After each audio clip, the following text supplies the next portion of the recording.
Hi kids, this is Bill, one half of Signal Loss. My brother, Mike, the other half, is currently out of the country. So I wanted to do a short episode on what I would consider probably one of my top 20, at least, favorite games ever. And that is Blood, released in 1997 by Monolith. A company that's pretty consistently released quality games, especially in the first-person shooter genre. Other than this, they also did Fear, and another one of my favorite games ever, which is No One Lives Forever. And this game has a special place in my heart because it was actually one of the first PC games that I ever really got into. And I remember I found a shareware copy at I think it was like a Walmart or a Kmart, and I played this first campaign over and over and over again. It's one of the first online experiences I ever had. It was called the 10 Network, and you could get into like a lobby of four to five players and do a deathmatch. It was very basic, as deathmatch style games usually are. But it was a lot of fun. It was my first real experience online, and Blood has always had a special place in my heart because of that. And I really liked its dedication to its horror theme. Like, I know Duke Nukem 3D, which is also on the build engine, which is the primary game on the build engine, was a lot more popular. But I always kind of preferred Blood. I liked its style.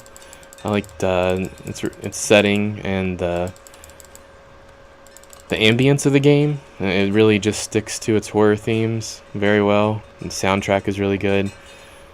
And I just wanted to take a quick look at it. I've played this first level probably hundreds of times at this point.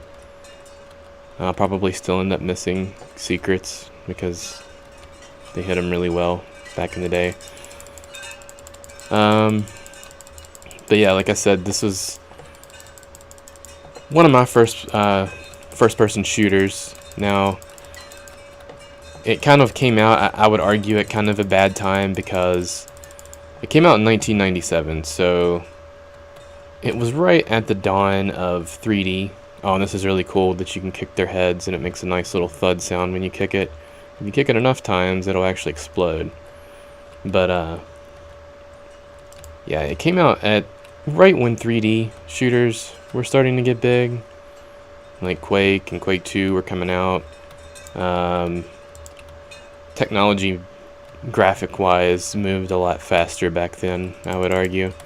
But, yeah, this game definitely... I mean, it's not completely unknown, but it's not nearly as popular as, say, your Dooms and your Wolfensteins. And if I remember right, there is a secret behind this piano. Yep. Yeah, there's little power-ups in the game. And I guess in the game you're playing as a character named Caleb. And at the beginning, his girlfriend or some sort of... Whoops. Okay, so couldn't figure out how to respawn there, so we're just starting it over here. But yeah, I guess his girlfriend is kidnapped and taken into some occult thing, and they're summoning some kind of demon. I don't know. Who cares? The story is stupid. It's just an excuse to throw in a lot of horror movie quotes. Like at the beginning, you have the Evil Dead, I live again quote. Which is, this game is just chock full of horror themes. And it was also known for its weapon variety. The flare gun here was always pretty popular. I guess I should just go ahead and show it since I just talked about it. But yeah, you can shoot people. It's got a little bit of a delay, and then they burst into flames. And there's TNT. There's some other cool weapons, but I think the most famous is probably the flare gun. And the game is pretty hard. I mean, this is just on the normal mode, and you can see it's still pretty easy to die. As games were back then.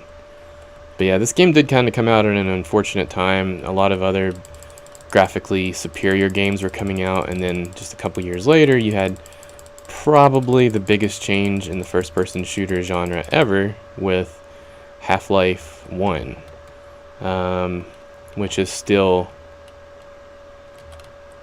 considered one of the best first-person shooters ever, and it completely changed the genre. It showed just how well story could be done, you know, if you utilize the strengths of the first-person shooter genre, which is not to stop and have long, elaborate cutscenes. Now, I'm not saying, you know, Half-Life had the greatest story ever. It's just basically a guy trying to escape a science facility, but it was more the presentation that it's remembered for. And you know, actually Blood doesn't, you know, it has an okay story, but it's more just about the ambience and the horror themes that really stick out in my mind. Trying to see if we can get a little bit further this time, not die pathetically on the first level. But yeah, I remember one of the maps in the game was actually this first level, and it was just kind of like a circle that you'd run around in, and that was a lot of first-person shooter design back then. It was just a very circular design that you would go through as far as the multiplayer levels go. Now it's more about big open maps, and yeah, all the gaming genres have kind of been mixed up. Everything's got RPG elements, everything's got open world elements now, which is good and bad. I mean, you have very high quality games, and you have a little bit of homogeny between games where they all start to feel pretty similar, and all games are expected to have a certain level of quality to them, which, you know, it's hard to complain about quality, but there was something to be said for the jankiness of these old games, which I think gets lost in the polish that you find in modern games. But this isn't exactly a survival horror game by any stretch, but there is kind of a focus on preserving your ammo, which that was just kind of a old school first person shooter thing. But here's another little secret. You can get guns akimbo temporarily. But yeah, not a survival horror game, but it does really stick to, you know, kind of a not creepy vibe, but well, yeah, I would say kind of creepy. I mean, no one's really going to be scared of this game, but it definitely sticks to its horror guns. And here's another secret. Pull that, this comes down. Get you some flares. You can also go into this and get, I'm trying to think, maybe armor. But seeing as I'm on the verge of dying, probably not going to do that. I can switch to my med kit here. Heal up. Okay, so maybe I will jump in here then. But yeah, you can run in. Okay, it's a life seed. Gives you a bunch of extra health. And this takes you back to the start of the level. Oh, being attacked here. Just give it a second and burst in the flames. Then you go, there's something up here. Looks like a shield.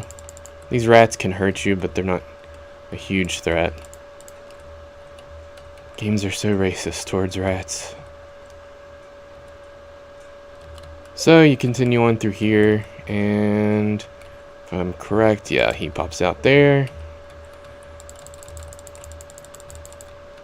So yeah, this is the end of the level, and so it's also going to be the end of the video. This is, in my mind, it still holds up. It's still a very fun game. It's not perfect, as no games back then were, and no games are now, but it's got a certain level of jankiness you don't experience in more modern games. But it's still fun. It holds up.